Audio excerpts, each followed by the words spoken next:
The sun rises above the horizon, light reflecting off calm waves, announcing its presence to the world. In the tide rests a small, wooden vessel.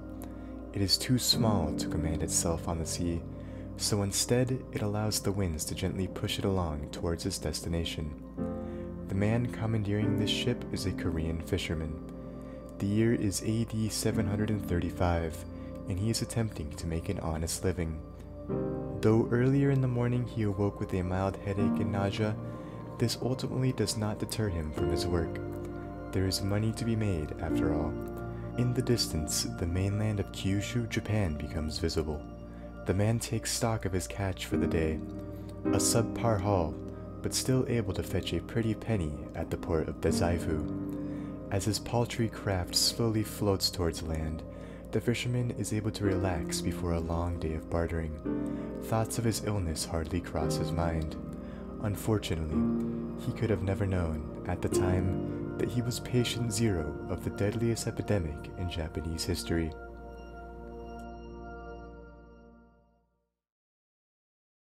There are not many records detailing life in classical Japan.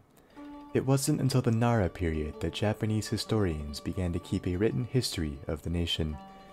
While this can be attributed to a variety of factors, the general consensus is that the Japanese adoption of Chinese governance and lifestyles led to writing becoming more popular. Earlier in the Nara period, two official histories of Japan were created, the Kojiki and the Nihon Shoki. They focused on the creation myths and grandiose legends of the past up to that point, as well as a basic written history of the landmass. The classical era of Japan was dominated by warring cliques attempting to gain control of the government. With each new clan came different reforms and ideals to be spread to the general population. Buddhism, for example, rose to prominence as a result of the Soga clan taking over in the year 580 AD.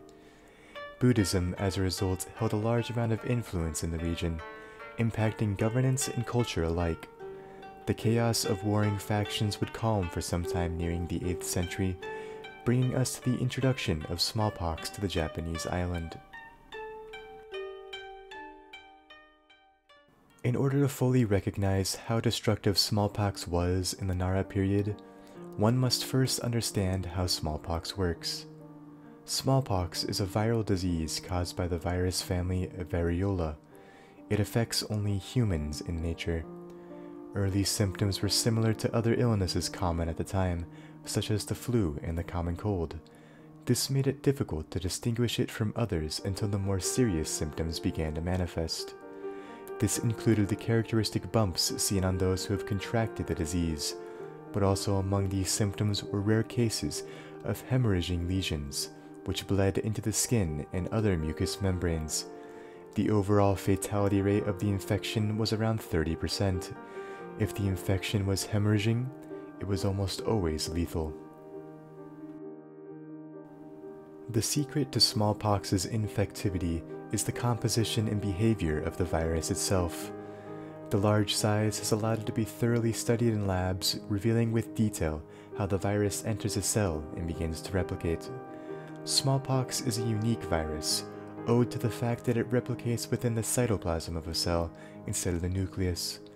Upon entry into the cell, the virus produces specialized proteins in order to aid with its replication, the most crucial being DNA-dependent RNA polymerase, which transcribes a strand of RNA from a strand of DNA, allowing the proteins to be synthesized to begin DNA replication and virus creation. Variola is transmitted through airborne droplets, which are usually expelled from the mouth or nose of infected individuals. Along with this, direct contact with the bodily fluids or infected materials could also result in spread. Smallpox is a highly contagious disease. However, proper distancing and hygiene prevents a quick spread. It makes sense then that it was much more deadly in the past, when medical and microbial knowledge was not established at an advanced level.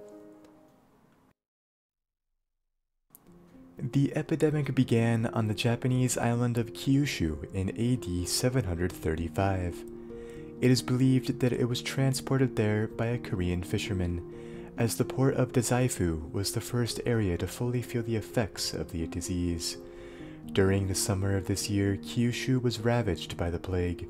However, the winter and spring brought some refuge with a decreasing amount of infected persons.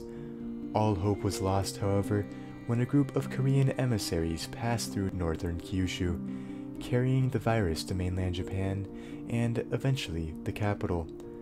The ensuing wave of infections was unheard of in Japanese society up to this point. One record reads, "In recent times, there has been nothing like this. Casualties were indiscriminate. Poor and rich alike were killed, wreaking havoc and terror on the unsuspecting Japanese." The overarching effect on Japan at the time was immense. Some provinces, such as Izumi, located near the capital of Nara, lost 44% of its adult population, while others averaged around 30%. Over the 3 years of the epidemic, an estimated 25% of the whole of Japan was killed. While this one case was certainly disastrous in its own right, ensuing infections later in history would continue to halt the demographic growth of Japan. Between the 8th and 11th century, several more outbreaks of smallpox would attack Japanese provinces, killing more and more individuals and leaving destruction in its wake. In the aftermath of this epidemic, historic reforms were made in Japanese law and lifestyles which paved the way for rapid modernization in the region. In order to stimulate productivity, private land ownership was offered to those who desired to work farmland.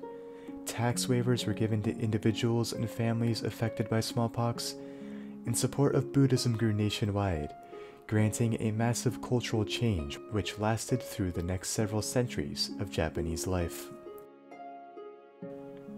Comparable to the Black Death which disrupted life in Europe in the 14th century, the Japanese smallpox epidemic of AD 735 was a turning point in Japanese culture.